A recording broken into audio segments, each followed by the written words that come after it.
Empowering futures inspiring innovation প্রতিপাদ্যে মালয়েশিয়ার কুয়ালালামপুরের world trade সেন্টারে ১৭তম সমাবর্তনে অংশ নেয় ৬ শতাধিক শিক্ষার্থী, যারা কৃতিত্বের সঙ্গে তাদের ডিগ্রি অর্জন করেছে।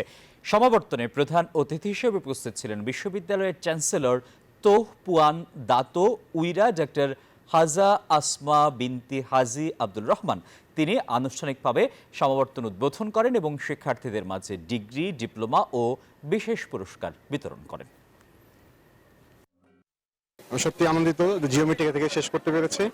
সো আমি সবাইকে জিওমেট্রিকা প্রত্যেকের স্টাফ, ডিন থেকে শুরু করে সবাইকে ধন্যবাদ জানাই। আমাদের পথযাত্রায় অনেক সহযোগিতা প্লাস মেন্টাল সাপোর্ট দিয়ে আমাদেরকে সহযোগিতা করার জন্য। অনুভূতি ভাষায় প্রকাশ করা যাবে না, এত ভালো লাগছে। কারণ বাংলাদেশ থেকে দেশের বাইরে এত বড় একটা অ্যাচিভমেন্ট আসলে অনেক বড় কিছু। It's not easy for me, but আমি আলহামদুলিল্লাহ আল্লাহর কাছে লাখ লাখ শুকরিয়া, আমি এটা কমপ্লিট করতে পেরেছি। বান্ডেল থাকলে প্রতি সেনমানিতে টাকা বাঁচবে। বিকাশ সেনমানি বান্ডিল কিনে জিতুন প্রতি লেনদেনে।